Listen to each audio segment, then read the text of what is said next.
Të dashur dëgjues, në videon e sotme do të flasim për gropat thithëse të tokës që quhen sinkoles. Gropat thithëse të tokës janë gropa të mëdha që hapen pa pritur dhe gëlltisin tokën, makinat, madje dhe njerëz. Këto quhen sinkoles, që do të thotë gropa gëryese. Lind pyetja, si formohen gropat thithëse të tokës? Sinkolet krijohen kur shtresa e tokës poshtë nesh tretet, dobësohet dhe zbrazet, derisa sipërfaqja nuk ka më mbështetje dhe shembet pa pritur. Procesi i gropave thithëse ndodh kur uji i shiut ose ujërat nëntoksore bëhen pak acide. Uji depërton në tokë dhe tret shkëmbin, duke krijuar zgavra. Këto zgavra zmadhohen me kalimin e viteve. Sipërfaqja kthehet në një kapak të hollë dhe kur nuk e mban më peshën, ajo shembet pa pritur. Këto gropa mund të hapen brenda sekondave dhe duket sikur thithin gjithçka. Disa sinkole të shkaktuara nga aktivitetet e njerëzve ndodhin kur tokën e dobëson vetë njeriu, shpesh pa e ditur. Shkaqet më të zakonshme janë rrjedhje nga tubacionet e ujit, pompim i tepërt i ujit nëntoksor, miniera të braktisura, kanalizime të dëmtuara dhe ndërtime mbi tokë të paqëndrueshme pa studim gjeologjik. Këto krijojnë zgavra që shemben pa pritur. Gropat thithëse, edhe pse nuk thithin fizikisht si një vorbull, ato hapen shumë shpejt. Krijojnë një boshllëk të madh poshtë tokës dhe çfarë qëndron sipër tokë, pemë, makinë dhe njerëz bien menjëherë brenda tyre, duke dhënë një iluzion thithës. Lind pyetja, ku ndodhin më shpesh sinkoles? Sinkoles janë të zakonshme në zona me shkëmb gëlqeror, në zona me shumë shpella nëntoksore dhe në zona me ujëra të shumta nëntoksore. Gjithashtu, ato ndodhin dhe në zona me urbanizëm të shpejtë me infrastrukturë të vjetër. Mënyra për të dalluar sinkoles. Shpesh sinkoles janë të fshehura, por shenjat paralajmëruese janë këto: qarje në tokë, ulje të vogla të tokës, tokë që laget edhe kur s'ka shi, pemë ose shtylla që fillojnë të anojnë, dhe gjithashtu ekzistojnë zhurma të pazakonta nëntoksore. Disa vende në botë që kanë më shumë sinkoles janë Florida. Florida është krejtësisht mbi shkëmb gëlqeror dhe është shumë e prirur për gropa të mëdha. Kina. Kjo ka disa nga sinkolet më të mëdha në botë, sidomos në provincat Chongqing, Shanxi, Guizhou dhe Guangxi.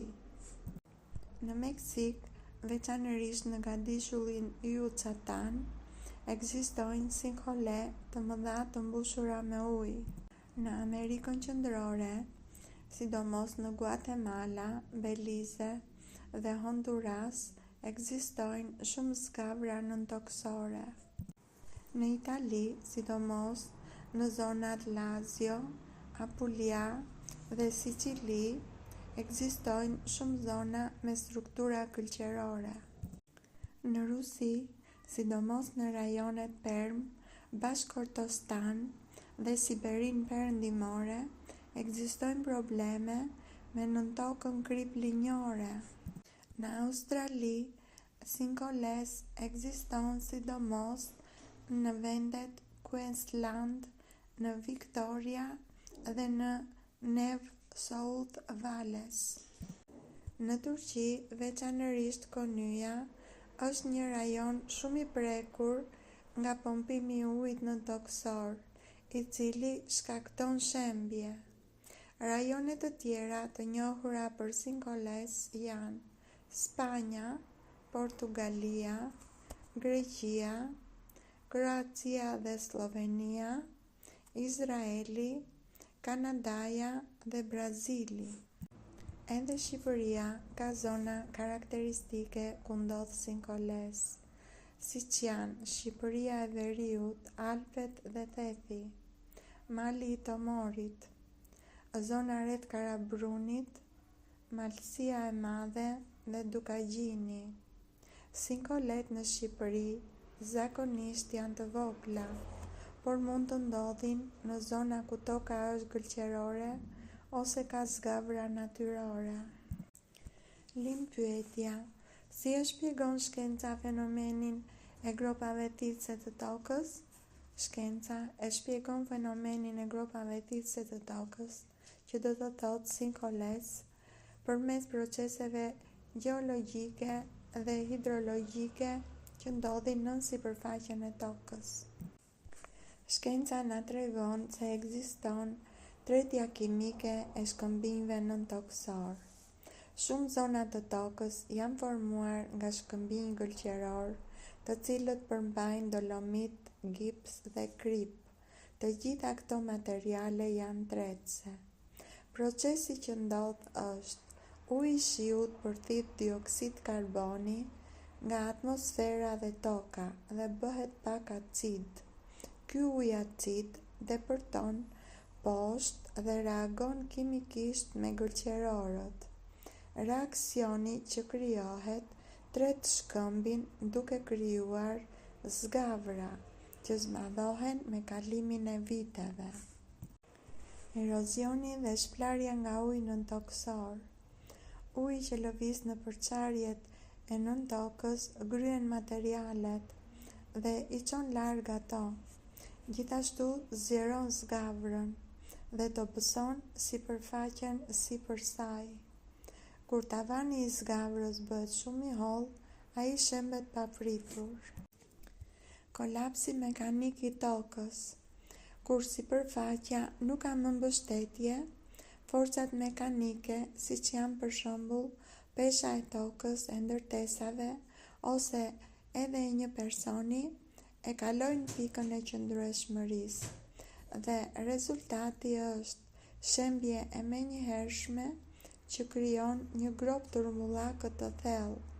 Shkenca këtë e quan kolaps sinkole. Ndërveprimi ujë-tokë krijon efekte thithëse. Kur toka shembet, materiali përreth rrëshqet brenda zgavrës dhe krijon përshtypjen e thithjes, shpërbërjes së tokës dhe fundosjen e objekteve. Kjo nuk është një thithje aktive, por shembje gravitacionale. Shkaktimi i sinkoles nga aktivitetet njerëzore. Shkenca njeh edhe sinkole të shkaktuara nga ndryshimet artificiale të tokës. Më të zakonshmet janë pompim i tepërt i ujit nëntokësor, rrjedhje të tubacioneve dhe miniera të braktisura. Këto krijojnë zgavra të dobësuara që shemben ngjashëm me proceset natyrore. Shkencat që studiojnë sinkoles janë gjeologjia, studion formimin e shkëmbimeve dhe zgavrave. Hidrologjia, studion lëvizjen e ujrave nëntokësore. Gjeoteknia, studion qëndrueshmërinë e tokës dhe inxhinieria civile, studion rrezikun për ndërtesat dhe infrastrukturën. Hapja e papritur e zgavrave. Zgavrat krijohen për vite të tëra nën tokë, pa shenja në sipërfaqe. Ato shemben vetëm kur tavani të tyre nuk i ka mbetur më forcë. Kjo shembje bëhet e menjëhershme dhe i bën sinkoles të duken misterioze dhe të frikshme, por procesi është plotësisht i shpjeguar shkencërisht. Shumë studime dhe raportime tregojnë se disa vende dhe rajone janë kryesisht më të rrezikuara dhe njihet që kanë koncentrim jashtëzakonisht të lartë të sinkoleve. Vendi me më shumë sinkoles në botë është Kina. Sipas një raporti, deri në fund të vitit 2021, Kina kishte identifikuar më shumë se 270 sinkoles të mëdha në cluster të ndryshme, që përfaqësojnë rreth 90% të sinkoleve të njohura globalisht. Në provincën Guangxi, sinkoles janë shumë të përhapura. Një sinkoles rekord është Jiaozhai, Tiankeng, thellësia dhe madhësia e së cilës e rendisin ndër më të mëdhajat në botë. Florida dhe disa shtete të tjera si Texas, Alabama dhe Missouri janë zona me sinkole shumë të shpeshta, për shkak të gëlqerorit që ndodhet poshtë sipërfaqes së tokës. Florida është kryeqyteti i sinkoleve. Kjo e bën atë ndër vendet më të rrezikuara nëse e krahasojmë me sipërfaqen dhe popullsinë. Kina konsiderohet vendi me më shumë sinkoles në botë sipas raportimeve bashkëkohore, ndërsa Florida e Shteteve të Bashkuara të Amerikës është një nga zonat më të ndjeshme ku flitet për sinkoles në botën perëndimore. Tërmetet mund të shkaktojnë sinkole. Nëse nën tokë ekziston një zgavër e dobësuar, për shembull një shkëmb gëlqeror i tretur, një tërmet edhe i vogël mund të thyejë sipërfaqen dhe të shemb tavanin e zgavrës, dhe kështu hapet një sinkole menjëhershme. Por sinkolet nuk mund të shkaktojnë tërmete.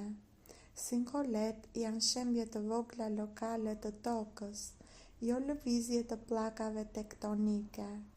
Pra, ato nuk krijojnë tërmete.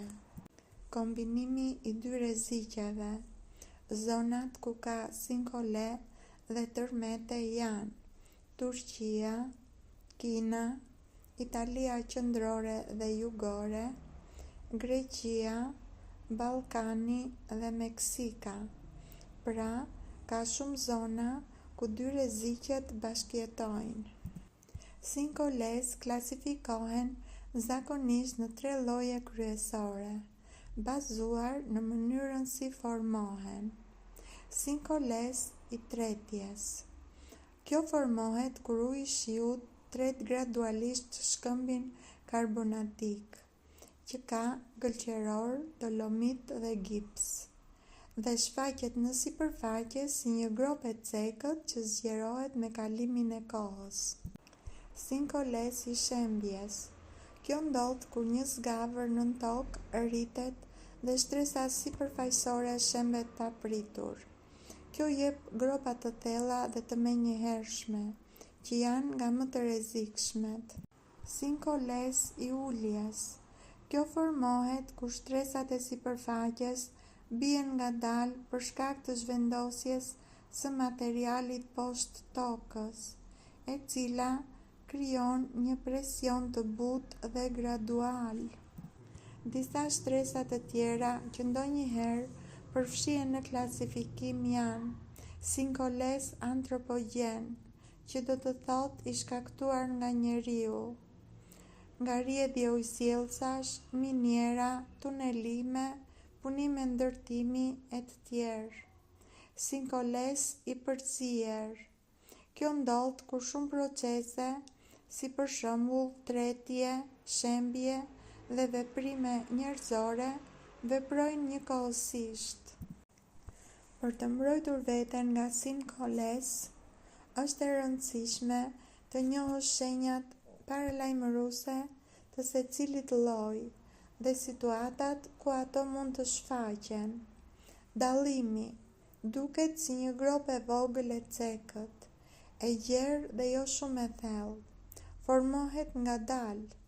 Toka fillon të bjerë pak e nga pak. Ekzistojnë pellgje të vogla uji që nuk largohen lehtësisht. dhe ka sipërfaqe të lagësht rreth vatrës edhe pse nuk ka shi. Mbrojtja bëhet duke mbajtur nën vëzhgim zonat që fillojnë të ulen, duke mos ndërtuar struktura të rënda mbi tokë të pastabilizuar dhe duke kontrolluar drenazhimin e ujit. Uji i tepërt përshpejton tretjen.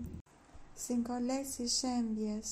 Shenjat që e dallojnë janë qarje në tokë rreth shtëpisë, dyer dhe dritare që papritur kanë vështirësi të mbyllen, tokë që duket sikur dridhet kur ecën.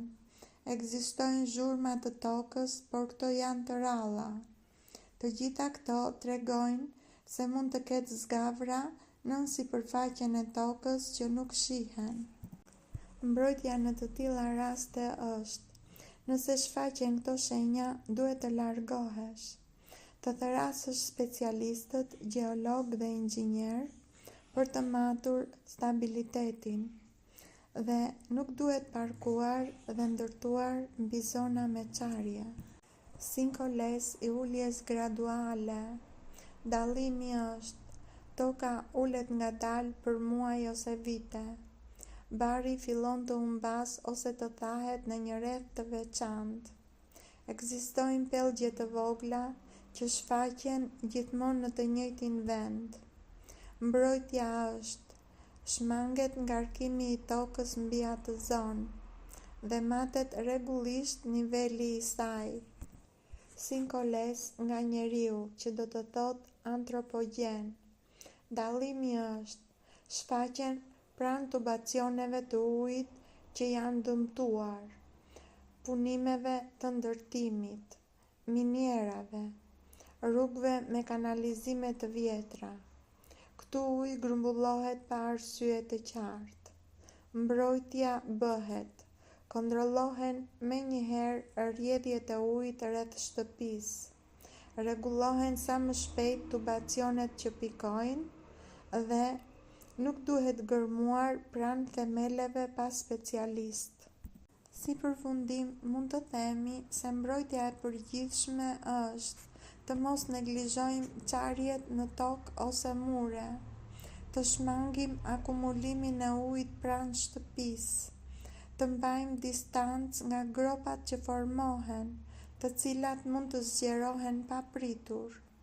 Në zona të rrezikuara duhet bërë një kontroll gjeologjik i truallit dhe nuk duhen ndërtuar struktura të rënda pa studim paraprak.